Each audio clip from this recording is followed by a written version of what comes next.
आपण समस्त को हार्दिक स्वागत जनाऊँगी आखि उत्कल यूट्यूब चैनल। दर्शक बंधु आमे आलोचना करुचे त्रैमासिक राशिफल। आज आम जाना राशि चक्र शेष राशि मीन राशि विषय। तो मीन राशि आपणकर किपरि रहिबो एप्रिल मास, मे मास और जून मास, ये जते 3 मास को आम विवेचना करिबा, ग्रह मान स्थिति को अनुध्यान करिबा। मीन राशि रे वर्तमान संचार करुचंती मंगल, बुध एवं शनिकर संचार रही। तो जितेबाला शनि राशि उपरे संचार करते साढ़े साथी कही था। शनिकर संचार राशि उपरे रही शारीरिक स्वास्थ्य अनेक समय खराब रही है। ये साढ़े साथी प्रभाव होता है। शारीरिक स्वास्थ्य खराब होगा सहित मंगल बुधंकर स्थिति मध्य रही। एपरी एक स्थिति आपण को अनेक प्रकार टेंशन दे थाए, डिप्रेशन दे थाए एवं आपण अस्थिर मध्य रही पारंती। राशि उपरे अनेक गुडी ग्रहकर संचार जदि शनि सहित रहिबो से माने मध्यम पाप प्रभाव रे रही थांती।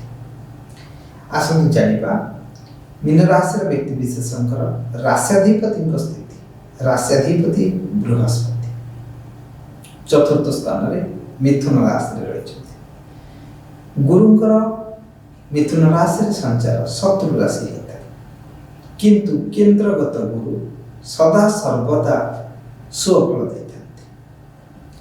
तेणु बृहस्पति आपण जो कारक एवं शुभ स्थिति रही कारण उपजुवा समस्त समस्या आपण निज बुद्धि विवेक ज्ञान द्वारा आपको समाधान करेंगे। जो मानकर मीन राशि से ये समय सीमा बृहस्पति स्थिति शुभप्रद रही।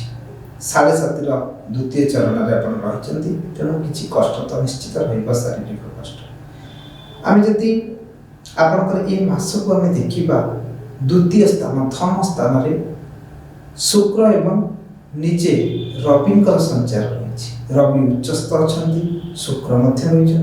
एपरी समय आपण को अकस्मात धन आसीपारे। आपण विभिन्न स्थान आपण को जहाँ बकेया अर्थ रही रिटर्न पाई पारंती, नचेत कौन से प्रकार आपण को विभिन्न सोर्स रु मध्य धन आसीपारे।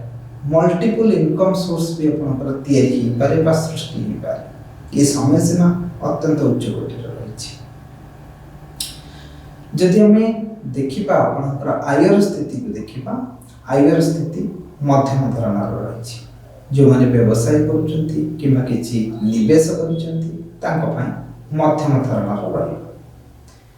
आपण मानकर यदि वैवाहिक जीवन को विचार करिबी, वैवाहिक जीवन भल रही, मधुर रहिबो वैवाहिक जीवन।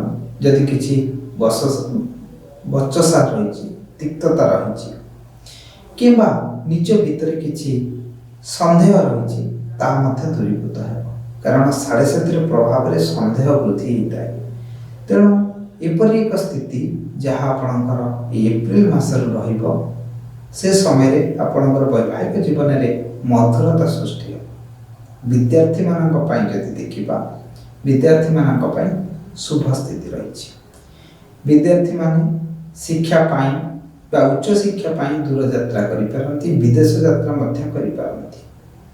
आपण मानकर बहुत सुंदर रही समय। आपणकर राशि आपणकर ग्रह मानकर गोचर एवं पंचम स्थान शुभ थिबा कारण पाई आपण उच्च फल प्राप्त करिवे।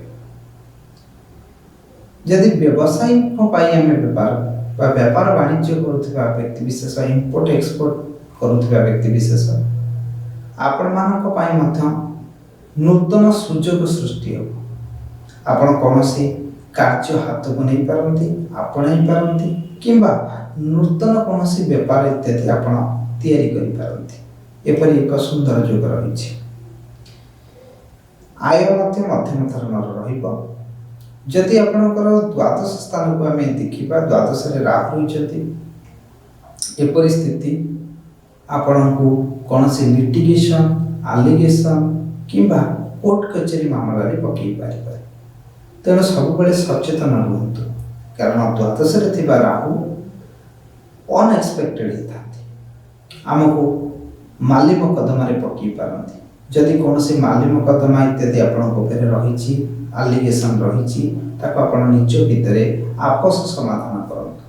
ନଚେତ ଆପଣ କୋର୍ଟ, ଥାନା ଇତ୍ୟାଦି ଆପଣ ଯାଇପାରନ୍ତି, କଷ୍ଟ ମିଳିପାରେ।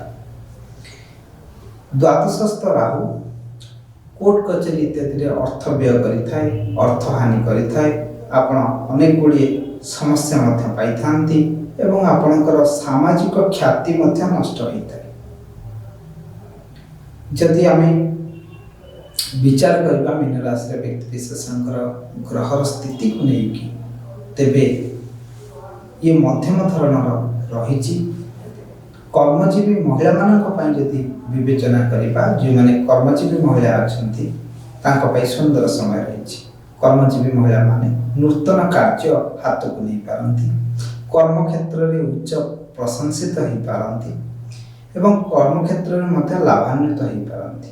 ଅତ୍ୟନ୍ତ ସୁନ୍ଦର ରହିଛି।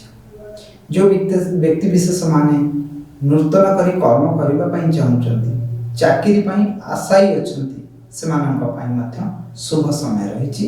ଶୁଭ ଫଳ ଆପଣଙ୍କୁ ନିଶ୍ଚିତ ମିଳିବ। ଦେବଗୁରୁ ବୃହସ୍ପତି ଆପଣଙ୍କ କର୍ମସ୍ଥାନକୁ ମଧ୍ୟ ଦୃଷ୍ଟି ନିକ୍ଷେପ କରୁଛନ୍ତି। ଏପରି ଏକ ଶୁଭ ସ୍ଥିତି ରହିଛି।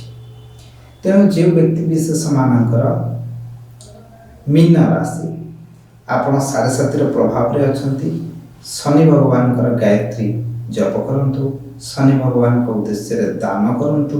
ଶନିବାର ଦିନ ଗରିବ ଅସହାୟ ଲୋକଙ୍କୁ ଆପଣ ଭୋଜନ ଦାନ କରନ୍ତୁ। ନିଶ୍ଚିତ ଭାବରେ ଉପୁଜୁଥିବା ସମସ୍ୟା ଦୂରୀଭୂତ ହେବ। ସ୍ୱାସ୍ଥ୍ୟର ଯତ୍ନ ନିଶ୍ଚିତ ନିଅନ୍ତୁ ଏବଂ ଦେବଗୁରୁ ବୃହସ୍ପତିଙ୍କୁ ଆପଣ ବଳବାନ କରନ୍ତୁ।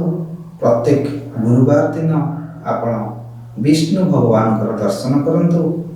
ତା ସହିତ ବୟୋଜ୍ୟେଷ୍ଠ ଗୁରୁ ଏମାନଙ୍କର ସେବା କରନ୍ତୁ। ଦେଖିବେ ଆପଣଙ୍କର ଉପୁଜୁଥିବା ସମସ୍ତ ଦୁଃଖ, କଷ୍ଟ, ଯନ୍ତ୍ରଣା ଦୂରୀଭୂତ ରହୁଛି। ନମସ୍କାର।